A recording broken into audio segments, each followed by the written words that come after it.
kasih buat kesempatan yang diberikan kepada saya.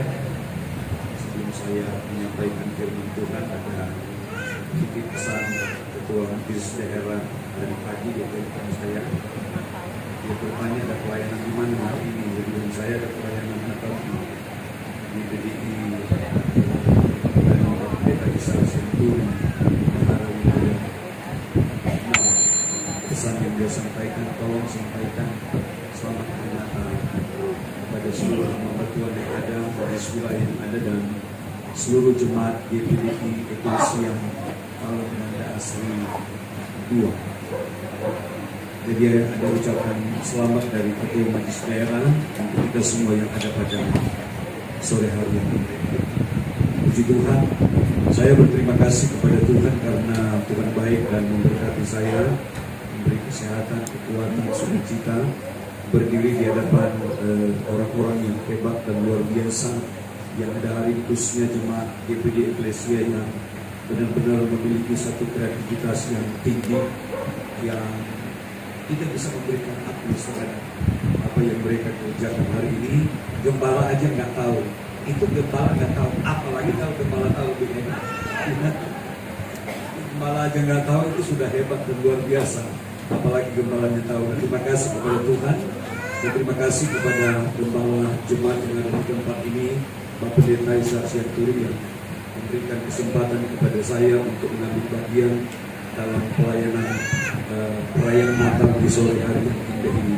Puji Tuhan. Tema yang diberikan kepada saya itu dalam Yohanes pasal 15 ayatnya yang ke-16. Istri saya bisik sama saya, gak usah disebut bahasa Indonesia. Jadi gak usah sebut-sebut bahasa Inggrisnya, nanti salah. Tapi kalau toh itu salah, nanti kita orang Indonesia. Makanya dikasih ke saya bahasa Inggris. Kita mau menjadi bangsa Indonesia yang berbahasa Indonesia yang baik. Jadi kalau saya salah baca, berarti saya baca dalam bahasa Indonesia. Karena kemarin Ibrahim aja menyebut apakah Amon dan kembali. Puji Tuhan. Yohanes pasal 15 ayatnya yang ke-16. Kita berdiri bersama-sama mengawali pembacaan kita dalam ibadah perayaan Natal di sore hari yang indah ini.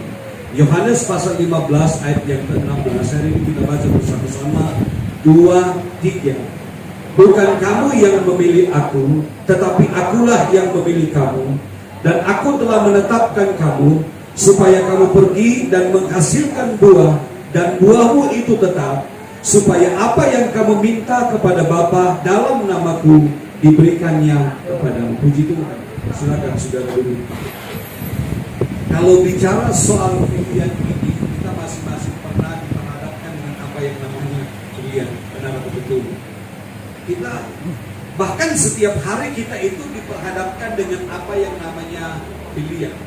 Nah, saya ingin berkata bahwa bicara soal pilihan itu seringkali, bahkan banyak kali kita dengar bahwa pilihan itulah yang menentukan masa depan kita, baik menyangkut keluarga kita, menyangkut pekerjaan kita, menyangkut usaha kita, apapun yang kita kerjakan. Bicara soal pilihan itu adalah sesuatu yang menentukan langkah ke depan bagi kita. Apakah kita menjadi orang yang sukses atau menjadi orang yang gagal. Dan saya ingat itu beberapa tahun yang lalu, saya itu menjadi pekerja di Tanjung Priuk, di Jalan Gadang di 2. Itu almarhum pendeta Max Bola, itu dia pernah berkata begini, kalau bicara soal pilihan itu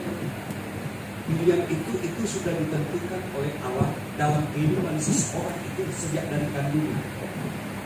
Jadi dia berkata bahwa Tuhan itu memilih seseorang itu bukan di saat dia itu sudah besar, atau di saat dia itu sudah usia 30 tahun. Tetapi bicara soal pilihan itu sejak dari kandungan itu, pilihan itu sudah ditentukan oleh Allah. Itu sudah ada. Sebab itu dia berkata begini-begini. Kalau seandainya saya nonton itu fragmen tadi, saya ingat dia berkata begini. Dia berkata begini. Jika seseorang itu sudah dipilih oleh Allah, sudah ditentukan oleh Allah, sudah ditetapkan oleh Allah untuk menjadi seorang hamba Tuhan, atau menjadi seorang duta Injil, atau seorang yang sudah dipilih oleh Allah untuk menyampaikan kabar baik.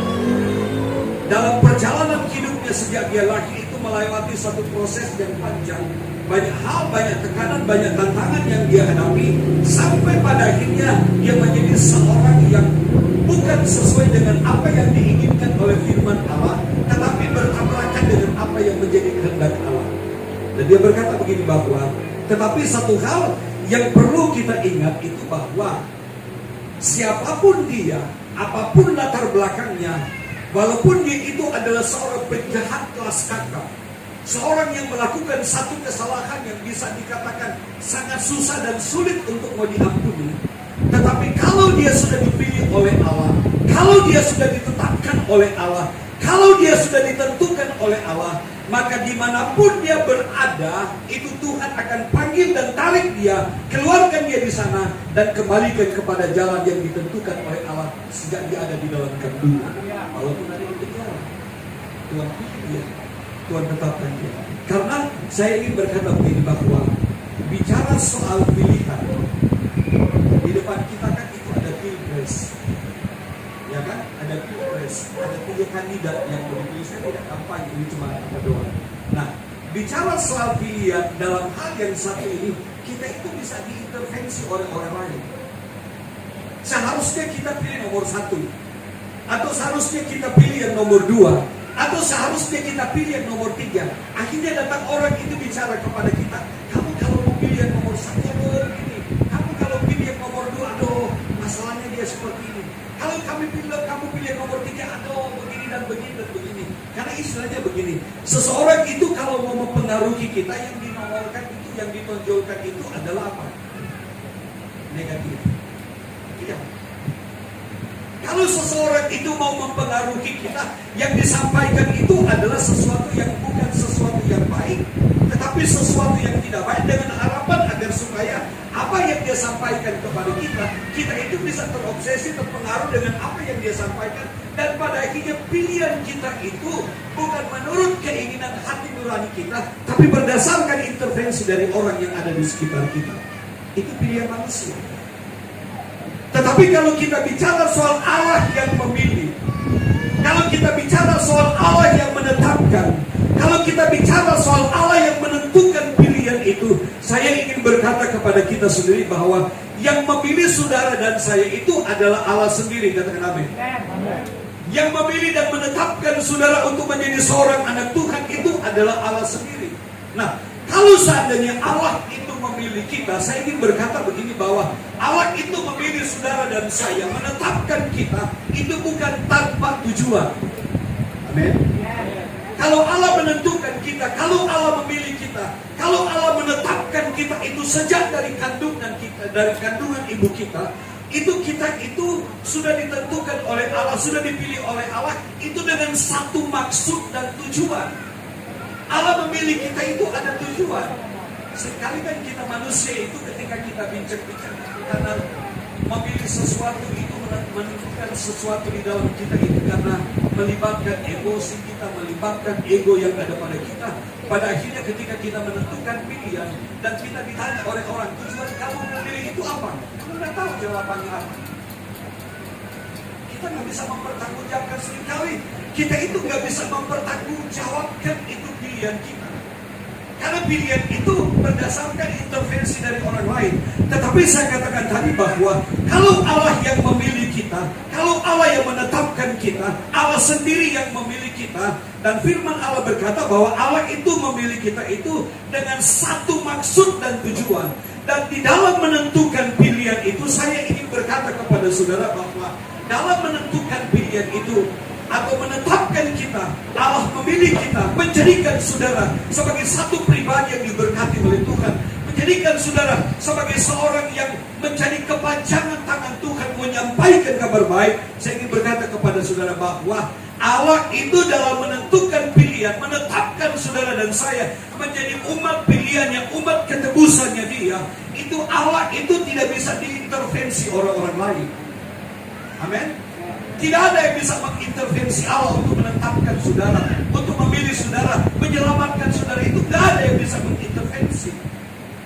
Karena kalau bicara soal pilihan itu, Allah yang menentukan pilihan itu, Allah yang menetapkan saudara dan saya untuk menjadi seorang yang dikasihi oleh Tuhan, untuk menjadi kepanjangan tangannya Tuhan.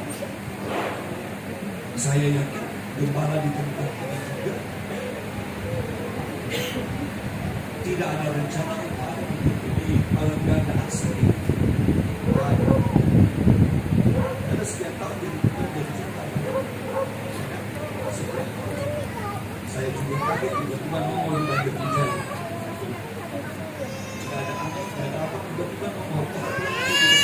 Saya tidak pernah, dan saya kenal cuma berbara yang dulunya ada di depan. Tidak ada yang bisa. Tetapi saya ingin berkata bahwa kalau Tuhan yang menentukan, menetapkan Pendeta Isham Sianturi itu adalah gembala GPD Tuhan Eklesia Alam Ganda Asli Tuhan. Itu sudah ditentukan jauh sebelumnya dengan berjalannya waktu. Mau ke ujung mana Kate, mau ke Inggris, mau ke Amerika, ujung-ujungnya dia itu ada di Alam Ganda Asli. Karena dipilih oleh Tuhan loh. Itu Tuhan itu tidak bisa dipengaruhi dengan pilihan yang dia sudah jadikan di dalam hidup kita. Kalau soal pilihan, saya itu pacaran dengan istri saya. Itu kami sama-sama sekolah kita. Di sekolah kita Pelakon, ya sekolah kita Pelakon. Namanya biasanya kalau di kampus itu kan ada cinta lokasi. Ada cinta lokasi di sini. Saya kenal cewek tamat. Setelah tamat bisa saya itu ditempatkan di Kalimantan buat itu. Dan istri saya waktu itu ditempatkan kalau nggak salah Manado. Saya berangkat ke Kalimantan. Saya berangkat ke Kalimantan Tengah walaupun nggak nyampe akhirnya di Kalimantan Selatan, Bari, Alang, dan pada akhirnya itu ada di tempat. Nah, saya ingin berkata begini, yang itu bisa cukup lama. Ketemu di Jakarta, akhirnya bisa lagi, ketemu lagi. Nah, saya ingin berkata begini, kalau Tuhan yang menentukan itu jodoh itu sudah dipilih oleh Tuhan bahwa Kuri dan Kuris itu sudah berjodoh. Ya kan? Orang-orang yang ada di sekitar mempengaruhi karena saya pernah main ke istri saya waktu itu nikah. Tiba-tiba dikasih sama saya ada surat dari pacarnya. Saya bilang, susah juga ini ada surat. Disuruh baca lagi sama saya. Saya baca itu surat. Saya baca. Saya cuma ngomong begini. Jangan dibalas, robek. Tidak mungkin lah masa kita bisa baca. Itu pastinya. Nah, saya ingin berkata begini. Kemanapun kita pergi dan berada, kalau Tuhan sudah menetapkan, itu tidak ada yang bisa mempengaruhi. Haleluya. Karena kita bicara soal pilihan juga kan ini menyangkut dengan suami istri. Iya kan? Luas sekali kalau bicara soal pilihan itu suami istri.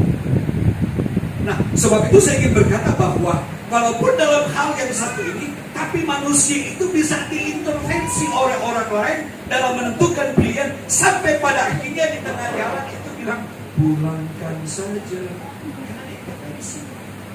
Tetapi saya ingin berkata sekali lagi bahwa kalau Tuhan yang memilih kita, Tuhan yang menetapkan saudara dan saya, itu Allah tidak ada satu kekuatan yang bisa mengintervensi pilihannya terhadap saudara dan saya. Karena Allah memilih kita, menetapkan kita, saudara dan saya sejak dari kandungan ibu kita. Kita sudah ditetapkan oleh Allah. Kamu pasti diselamatkan, kamu pasti jadi begini, kamu pasti jadi begini. Itu sudah ditentukan oleh Allah. Allah itu sudah menetapkan dan tidak ada satu kekuatan yang bisa membatalkan sesuatu yang sudah dipilih oleh Allah. Gak ada yang bisa membatalkan. Walaupun pada akhirnya dalam drama tadi aku itu ada di penjara. Kejar terus. Amin. Sekarang sudah punya Tuhan. Itu bukan kejar. Sebab itu saya berkata bahwa Pendeta almarhum Pendeta Maksimo dia berkata, kalau Tuhan yang memilih seorang, pada akhirnya dia menjadi penjahat kelas kakap sekalipun, Tuhan itu mengejar dia, karena ini menyangkut pilihan Allah, karena Allah sudah menetapkan dia untuk menjadi kepanjangan tangan daripada Tuhan. Tetapi saya ingin berkata begini, bahwa bicara soal pilihan itu juga Allah itu punya kriteria. Benar atau betul? Punya kriteria. Saya dulu menentukan pacar juga akhirnya jadi istri. Arisan siang tuli juga pasti ada kriteria. Ya kan? Semua kita ini, kalau ada bapak-bapak yang sudah menikah, tolong angkat tangan. Gak ada yang mau angkat tangan karena takut ditanya kriterianya apa. Semua itu kita punya kriteria, begitu pada ibu-ibu. Kriterianya apa dulu? Ada orang bertanya, saya bertanya kepada dia, karena saya berkata kepada dia, bagaimana kamu mau menikah? Gembok kamu terlalu gede, jadi susah kunci mau begitu. Gembok makan dulu kunci, karena syaratnya terlalu gede. Saya punya syarat itu sederhana. Saya menentukan pilihan saya. Saya itu dulunya kayak gitar Spanyol. Mesinnya luar biasa. Itu beratnya mungkin cuma 9 kilo. Makanya itu mantap. Dengan pajak itu syarat. Tapi setelah pernikahan itu terjadi, dia bantu saya berkata, tapi syaratnya itu lebih hebat lagi. Begitu. Ini soal pilihan. Allah, saya katakan Allah itu dalam menentukan pilihannya juga itu punya kriterianya. Allah menentukan pilihan itu bukan tanpa kriteria. Ada syarat-syarat juga yang harus ada di dalam kehidupan seseorang itu, yang pada akhirnya dia itu menjadi pilihan daripada Allah. Dia menjadi pilihan daripada Allah. Saya mengajak untuk kita membuka dalam Kolose pasalnya yang ketiga, ayatnya yang ke-12 dan ayatnya yang ke-13. Kolose pasalnya yang ketiga,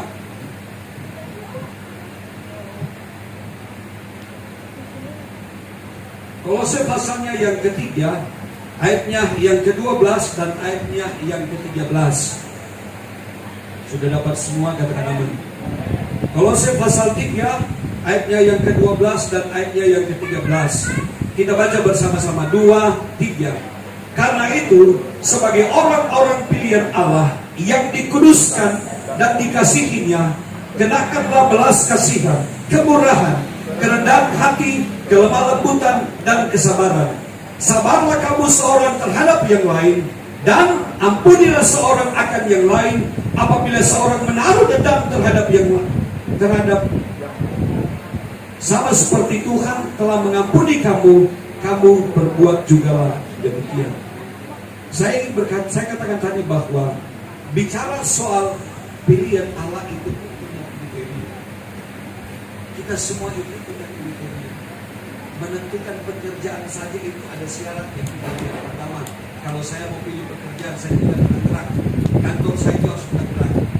Itu biaya transportasi itu tidak lebih dari 10.000 itu sudah nyampe.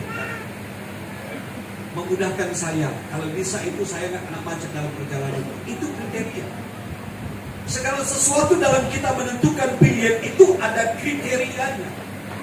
Apapun yang kita kerjakan itu, syaratnya itu, atau pilihan kita itu pun ada syarat yang harus kita tentukan untuk kita bisa menentukan pilihan itu. Nah, di sini kita melihat bahwa bicara soal pilih, orang pilihan Allah itu, orang pilihan dari Allah itu, kriterianya itu ada di sini. Dalam Kolose pasal 3 ayat 12 sampai ayatnya yang ke-13, dia berkata begini, karena itu sebagai orang-orang pilihan Allah yang dikuduskan dan dikasihinya, kenakanlah belas kasihan, kemurahan, kerendahan hati, kelemah lembutan, dan kesabaran. Ada belas kasihan bagi kita. Bukan jadi orang yang egois. Dalam firman Allah dia berkata, itu ada belas kasihan, ada kemurahan, ada kebaikan, ada kepedulian yang kita tunjukkan kepada orang-orang yang ada di sekitar kita. Kita itu menunjukkan perhatian, menunjukkan cinta kita, menunjukkan kasih kita kepada orang yang ada ada di sekitar kita, karena kita hidup di lingkungan masyarakat yang ada. Kita bukan hanya seorang diri di lingkungan di mana kita tinggal. Dalam firman Allah juga dia berkata bahwa kenakanlah belas kasihan, kemurahan, kerendahan hati, bukan sombong, kelemah lembutan dan kesabaran. Nah, ini syarat yang harus ada di dalam kehidupan kita untuk menjadi satu pribadi yang dipilih oleh Allah, yang ditetapkan oleh Allah untuk menjadi kepanjangan tangan Allah, menikmati berkat Allah, menikmati anugerah Allah, atau untuk bisa menjalankan apa yang menjadi misi Allah, menjadi kehendak Allah, rencana Allah. Karena saya katakan tadi bahwa dalam menentukan pilihan itu Allah tidak bisa diintervensi, dan Allah memilih kita itu karena ada maksud dan tujuan. Supaya Allah itu memilih dengan kriteria yang ada, supaya tujuannya itu nyampe. Gitu. Saya yakin gembala jemaat yang ada di tempat ini memilih pelayan-pelayan yang ada di tempat ini, orang-orang yang diberikan tanggung jawab, orang-orang yang diberikan kepercayaan, entah itu dia mengelola bagian musik atau multimedia atau hal-hal yang menyangkut pelayanan di gereja lokal. Itu tanggung jawab itu diberikan oleh gembala itu kepada mereka. Yang pertama, karena gembala itu melihat bahwa mereka itu punya potensi. Karena gembala melihat bahwa ada sesuatu yang bisa diandalkan dan ada di dalam kehidupan mereka yang harus dipoles, yang harus dikelola sedemikian rupa supaya itu bisa ngomong. Dan yang terlebih bahwa gembala itu menentukan mereka, memilih mereka supaya itu apa yang menjadi rencananya adalah untuk mengembangkan pelayanan yang ada di tempat ini. Ya kan, saya dapat kabar bahwa gembala di tempat ini punya, saya berkata secara pribadi bincang-bincang dengan gembala jemaat di tempat ini jadi terus itu susah. Karena pada dasarnya itu kita berkembang mungkinnya atau tidak bisa pakai, tidak bisa dimanfaatkan dan sudah kaya. Dan saya waktu di Banjarwijaya kami punya satu tempat yang ukurannya pertama waktu itu ukurannya 5 kali 15. Dengan berjalannya waktu itu Jumat berkata sama saya, agak susah. Kami setiap kali Natal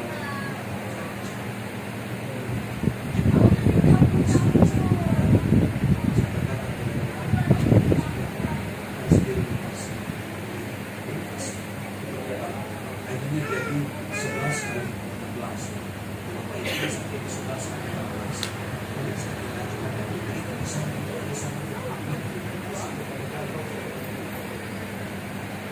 Ada satu tempat yang dikasih oleh Tuhan pada kita yang bisa melakukan. Sekarang saya bisa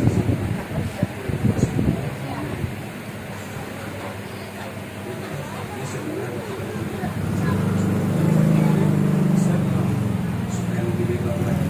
Jadi berkata rencana tahun 2024 sudah menjadi target. Kalau itu tak berkenan itu pasti bisa dirasakan. Obsesi. Nah, saya ingin berkata orang-orang yang ada di sekitarnya, pelayan-pelayan yang ada di eklesia, kalau tidak asli buat, ditempatkan oleh hamba Tuhan ini di tempat-tempat yang tepat yang menurut pemandangannya. Dengan apa?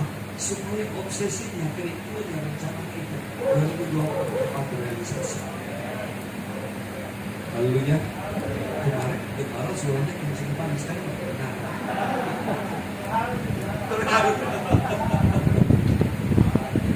Ada maksud dan tujuan. Kriteria itu ada. Kriteria itu ditentukan oleh Allah. Nah, saya ingin berkata kepada saudara, dalam bagian yang terakhir kriteria yang diberikan oleh Allah dalam ayat yang ke-13 itu dia berkata seperti ini.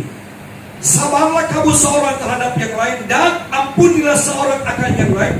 Apabila seorang menaruh dendam terhadap yang lain, sama seperti Tuhan telah mengampuni kamu, kamu perbuat jugalah demikian. Ini kriterianya Tuhan. Saya di Banjarwijaya, setiap kali ada doa, ada perjamuan kudus, setiap minggu kita yang saya sampaikan kepada semua jemaat itu adalah sebelum makan dan minum pada perjamuan kudus, yang terlebih dahulu kita tidak berdosa sama Tuhan. bersihkan. Bersihkan dari hal-hal yang pada akhirnya membuat kita berdosa. Amin. Kita akan tinggalkan tahun 2020. Kita sudah melewati panjang tahun 2023. Banyak hal yang kita dapat, banyak tantangan yang kita ada. Gesekan demi gesekan itu terjadi, baik itu dalam keluarga, dalam komunitas kita, dalam pelayanan kita, termasuk gereja. Pasti ada gesekan. Itu gesekan. Seringkali gesekan yang ada itu menimbulkan sesuatu yang tidak baik, memberikan satu dampak yang tidak baik dalam hidup. Karena apa? Karena gesekan yang terjadi di dalam kehidupan kita, yang kita alami dalam perjalanan hidup kita, itu adalah gesekan yang pada akhirnya kita simpan di hati. Benturan-benturan itu kita taruh di hati kita, kita simpan di dalam hati kita, sampai pada akhirnya sesuatu yang ada ini, umpamanya ketika orang menyakiti kita, menyimpan amarah, menyimpan dendam, menyimpan sakit, menyimpan kebencian kepada orang yang menyakiti dan mengecewakan. Ketika suami itu menyinggung kita, itu kita simpan. Akhirnya itu kita timbul antipati kepada suami, kepada istri, kepada anak-anak, kepada orang-orang yang dekat dengan kita, kepada orang-orang yang pada dasarnya itu mereka bisa kita andalkan untuk bisa menjadi lengan kita, menjadi penolong, menjadi andalan di dalam kehidupan kita, yang pada saatnya, yang pada dasarnya ketika kita butuh bantuan, kita membutuhkan dukungan mereka. Tetapi apalah jadinya ketika di dalam hati kita itu ada sesuatu yang kita simpan, menyimpan kepahitan, menyimpan dendam, menyimpan akar pahit. Dan saya ingin berkata kepada saudara bahwa kriteria yang diberikan oleh Allah di dalam kehidupan kita untuk menjadi pilihan Allah, supaya kita diberikan tanggung jawab untuk kita bisa menyelesaikan apa yang menjadi rencana dan keinginan Allah dalam hidup kita, adalah bukan orang yang menyimpan dendam, adalah bukan kepada orang yang menyimpan kepahitan, adalah orang yang bukan menyimpan akar pahit kepada seseorang. Tetapi Alkitab berkata bahwa syarat yang diberikan oleh Allah untuk Allah menentukan pilihan, supaya Allah memberikan tanggung jawab yang besar itu di dalam kehidupan kita, yaitu keselamatan yang tinggal kekal sampai selama-lamanya. Alkitab berkata begini, sabarlah kamu terhadap seorang yang akan yang lain. Dan coba baca Kolose pasalnya yang ketiga ini.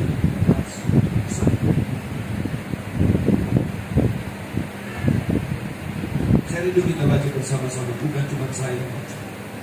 1, 2, 3. Sabarlah kamu seorang terhadap yang lain, dan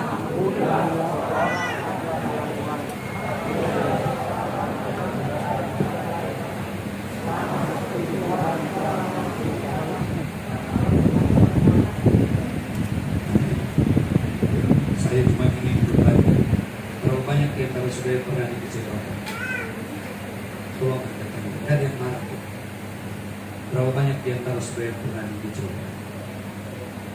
Saya yakin yang nggak angkat tangan itu yang paling banyak dikecewakan.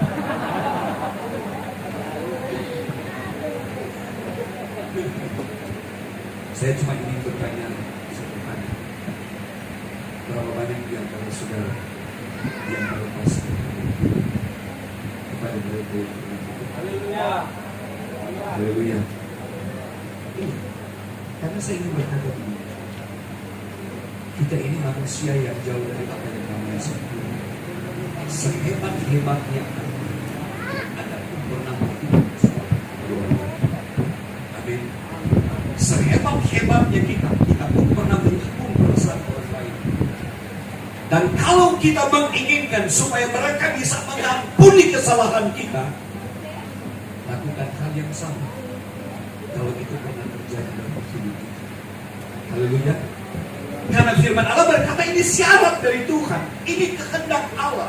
Ini keinginan Allah. Sebab itu dalam firman Allah berkata bahwa supaya manusia itu tidak jatuh ke dalam dosa, atau supaya manusia itu hidup sesuai dengan apa yang menjadi kehendak dan keinginan Allah dalam hidup mereka. Dalam Amsal pasal 4 ayat yang ke-23 dia berkata begini, jagalah hatimu dengan segala kewaspadaan. Amin. Ini jaga. Kita harus jaga ini hati kita dengan segala kewaspadaan. Amsal 4 ayat yang ke-23 dia berkata, jagalah hatimu dengan segala kewaspadaan, karena dari situlah terpancar kehidupan. Jaga. Ini hati ini kita harus jaga. Jangan sampai ada sesuatu yang kita simpan di hati kita. Jangan sampai ada kebencian, ada dendam, ada akar pahit, ada sesuatu yang pada akhirnya mungkin bukan hari ini, tapi besok itu akan menjadi kendala bagi kita untuk bisa menikmati kebaikan kita. Dan firman Allah berkata, jaga ini hati. Ini harus dijaga. Nah, bagaimana cara jaga hati kita? Apakah kita harus tembok?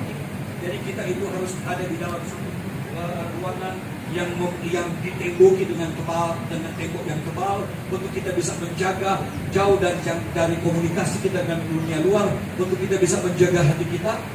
Alkitab memberikan solusi bahwa cara kita menjaga hati kita supaya kita tidak berdosa di hadapan Tuhan Allah itu tetap menyatakan kebaikan dan kemurahan dalam hidup kita. Mazmur 119 ayat yang ke-11 dia berkata begini, jagalah dalam hatiku aku menyimpan janjimu supaya aku tidak berdosa terhadap.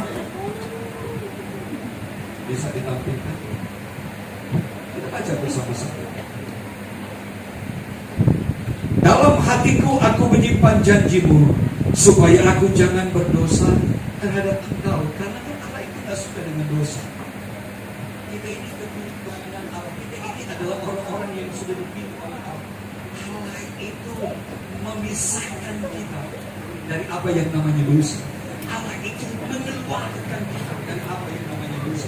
Sebab itu firman Allah berkata, jaga ini hati kita dengan segala kewaspadaan seperti ini dosa.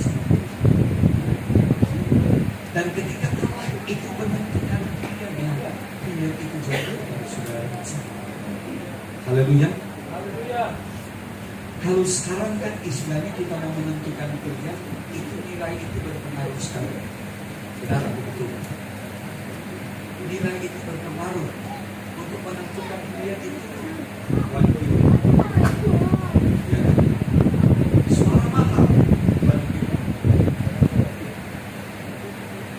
Tapi Tuhan kita tidak bisa mengatur dengan nilai yang ada pada kita. Kenapa nggak bisa dipengaruhi?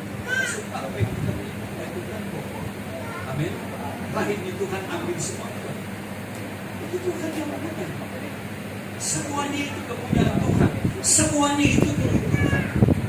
Sebab itu firman Allah berkata bahwa satu hal yang harus kita lakukan, satu hal yang harus kita perbuat itu adalah menjaga hati kita, supaya ketika pilihan Allah itu ditentukan, itu bukan jatuh kepada orang yang ada di sampingmu, tapi itu jatuh kepadamu. Gak usah jauh-jauh. Saya lihat itu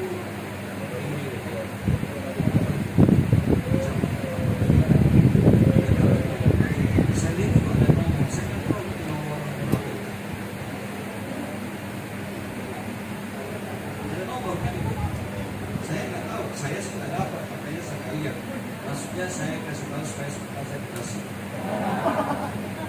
Itu ada nomornya, ya kan? Semua perjuangan saudara. Jadi kemudian itu dicabut.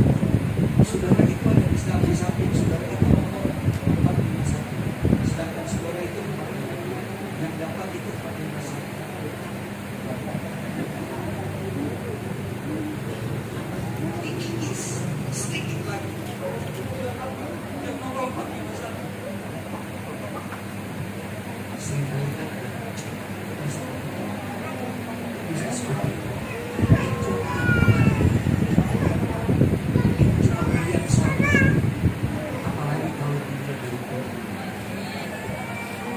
Dan saya yakin dan percaya kita semua yang ada di tempat ini, ketika pilihan itu diumumkan, saudara dan saya itu adalah pilihan Tuhan.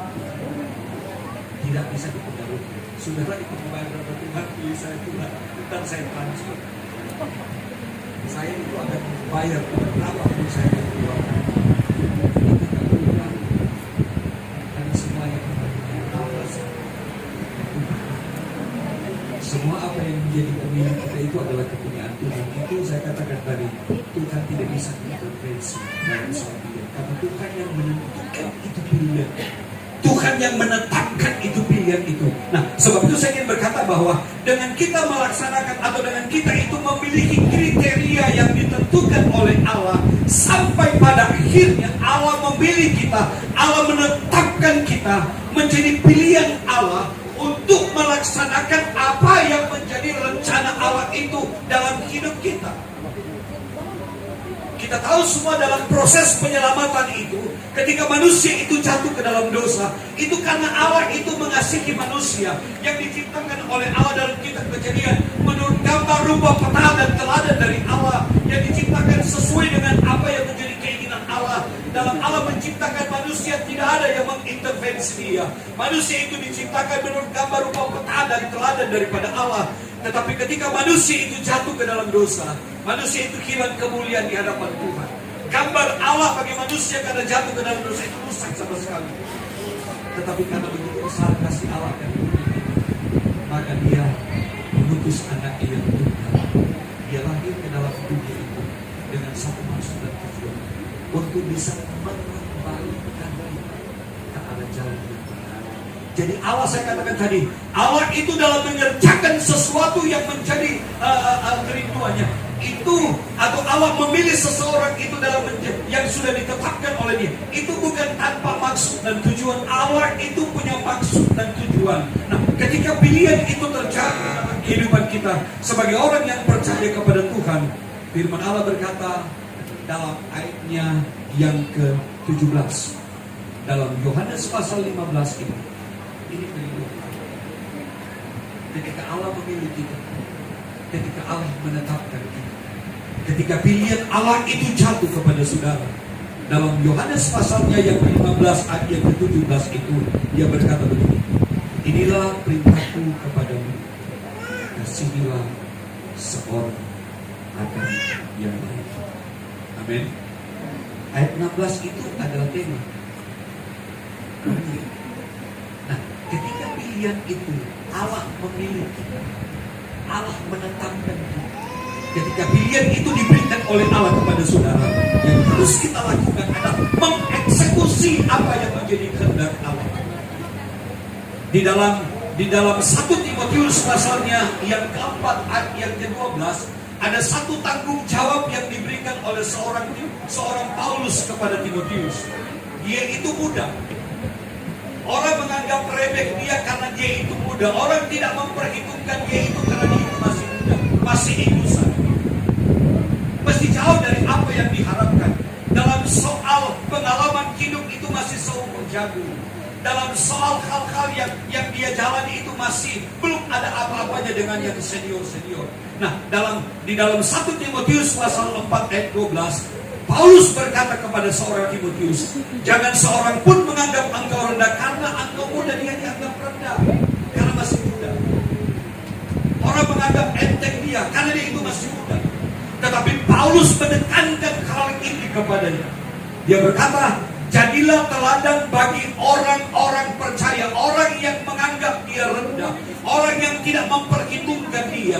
Yang dikatakan oleh Paulus kepada Timotius itu, dia dipilih oleh seorang yang bernama Timotius, yang dipakai oleh Allah untuk menentukan seorang Timotius, yang dipakai untuk menjadi teladan. Karena firman Allah berkata dalam ayat yang ke-12, dia berkata, jadilah teladan bagi orang-orang percaya. Jadi teladan. Nah, saya coba lihat dalam terjemahan aslinya, kata jadilah teladan itu dia memakai kata tupos. Kata tupos itu artinya adalah model. Kata tupos itu artinya itu adalah gambar. Kata tupos itu artinya ideal. Jadi Timotius itu dia dipilih, dia diutus untuk menjadi model,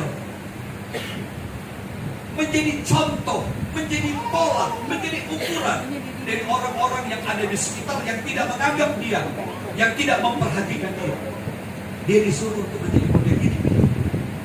Nah, begitupun di dalam kehidupan kekristenan kita sebagai orang yang percaya kepada Tuhan, ketika pilihan Allah itu jatuh kepada saudara dan saya, ketika kita ditetapkan menjadi pilihan daripada Allah, satu hal yang harus kita lakukan adalah kita itu mengeksekusi apa yang difirmankan oleh Allah.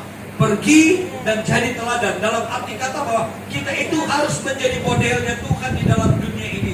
Sama seperti seorang yang sementara lenggak-lenggok di atas skateboard itu.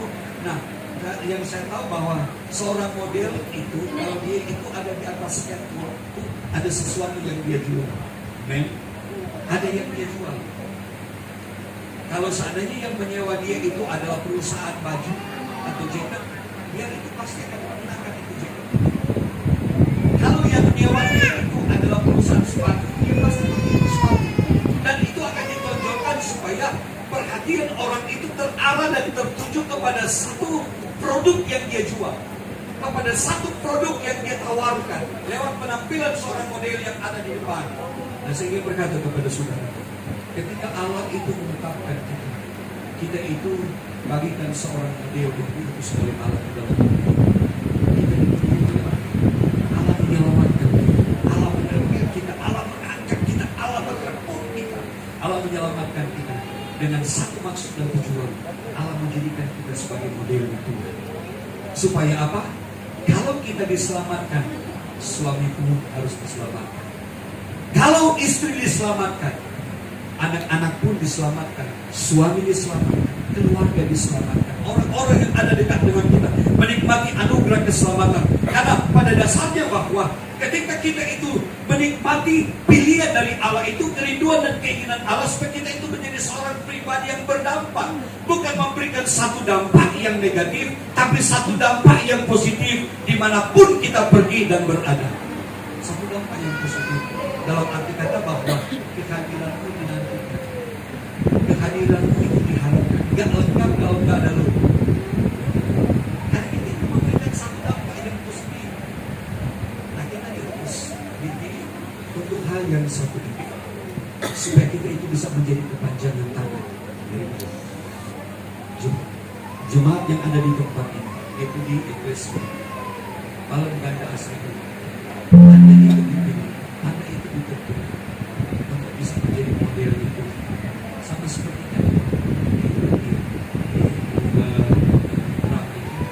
ada Andre yang lagi dengan gayanya itu dan sepasang suami istri pada dengan penampilan yang luar biasa itu menegur Andre, menyapa dia, menarik simpati dia dengan satu hal supaya itu bukan cuma lewat doang masuk ke dalam, bukan cuma sekedar masuk di dalam, tapi menjadi bagian dari GPD Eklesia yang ada di tempat ini. Itu sudah ditaruh, gembala sudah ada di tempat ini adalah untuk menentukan. Dia memberikan tanggung jawab kepada kita itu supaya kita itu menjadi model. Dan saya yakin dan percaya bahwa dengan kita bikin kegiatan seperti ini itu GPD Eklesia ini sudah menjadi model orang semua lewat juga. Luar biasa mereka dari itu harus minggu depan kita ibadah di sini kan sudah. Amin. Itu Tuhan punya maksud dan tujuan. Tuhan izinkan juga itu ibadah Natal diadakan di luar di dalam. Itu tujuan. Amin. Amin. Amin. Supaya 2024 sudah punya gereja yang lebih baik. Amin. Karena kan itu tujuannya. Kita dipilih kok. Allah yang memilih kita. Kalau Tuhan yang memilih, Tuhan yang menetapkan, gak usah khawatir. Tuhan pasti buat semua ini tepat pada waktunya. Yang penting bagi kita itu adalah langkah. Bisa nggak kita melangkah? Bisa nggak kita membuang langkah? Cuma itu doang. Bisa nggak kita mengambil tindakan? Bisa nggak kita mengeksekusinya? Bisa nggak kita melakukan? Atau hanya sekedar di wacana saja, punya keinginan, punya mimpi. Nah, makanya. Tapi saya yakin dan percaya bahwa Allah membutuhkan ketika sesuatu Allah memilih kita, menetapkan kita untuk menjadi pilihannya Tuhan. Maka yang satu hal yang dinantikan oleh Allah, action saudara, tindakan yang kita ambil. pada akhirnya kita menjadi satu pribadi yang berdampak, dan kita bisa mengeluarkan buah-buah yang baik, buah-buah yang benar, yang sesuai dengan apa yang diinginkan oleh Allah. Dan kita menjadi satu pribadi yang mampu berdampak di lingkungan, sehingga gereja lokal kita menjadi gereja yang kuat, gereja yang diberkati, dan gereja yang mampu memberikan dampak bukan hanya ke dalam tapi ke luar. Itu gereja yang kuat bagi saya. Kalau gereja yang kuat itu adalah berdampak di dalam dan berdampak keluar. Dan saya pas baru masuk ke sana,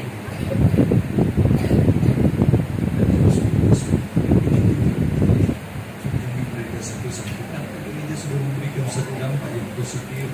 Welcome. Jemaat yang dikasih oleh Tuhan, jangan sia-siakan pilihan Tuhan bagi kita. Manfaatkan dengan sebaik mungkin. Satu hal yang harus kita ingat, bahwa pada akhirnya banyak hal yang kita hadapi, banyak tantangan yang kita hadapi dalam mengeksekusi satu proyek yang diberikan oleh Allah di dalam kehidupan kita. Karena Allah yang memilih dan menetapkan kita untuk menjadi pelaksana di lapangan. Itu banyak hal yang kita hadapi. Tapi satu perkara yang saya tahu, Tuhan tidak biarkan kita sendiri. Tuhan ada bersama kita, Tuhan ada di pihak kita. Dia menolong, Dia membela, Dia memberkati, memberikan kemampuan, memberikan hikmat, memberikan hikmat kebijaksanaan kepada kita, supaya kita selalu menempatkan diri pada posisi yang diinginkan oleh Allah. Supaya apa? Keinginan Allah, kerinduan Allah bagi kita itu terrealisasi dan terlaksana. Jangan sampai ketika Allah mempercayakan sesuatu kepada kita dan dengan kita, tapi buat itu supaya sesuatu itu selalu sukses dan berhasil dalam setiap hidup kita. Dan saya yakin dan percaya bahwa ketika kita itu memiliki kriteria seperti apa yang diinginkan oleh Allah di dalam hidup kita, kriteria itu menjadi bagian di dalam kehidupan kita. Lukas pasal 2 yang ke-11 yang kita rayakan ini adalah, hari ini telah lahir bagimu juru selamat yaitu Kristus di kota Daud. Saya ingin berkata bahwa ketika memenuhi kriteria Tuhan di dalam hidup kita dan Allah memilih kita, maka Yesus itu lahir bukan hanya sesuatu yang kita dengar, tetapi Dia bisa lahir di hatimu. Karena hatimu itu bersih dari kebencian, dari dendam kita. Dia akan lahir dalam keluargamu, karena dalam keluargamu ada satu kebersamaan yang luar biasa. Bahkan dimanapun Anda pergi, dan di gereja lokalmu, Yesus itu lahir di sana. Dan pada akhirnya kelahirannya itu memberikan satu dampak yang luar biasa, yang dahsyat dalam kehidupan kita semua. Selamat Natal bagi kita semua, gembala yang ada di tempat dan semua jemaat yang ada. Selamat Natal dan selamat menyongsong tahun yang baru. Senantiasa berkat Allah dilimpahkan dalam kehidupan kita semua. Tuhan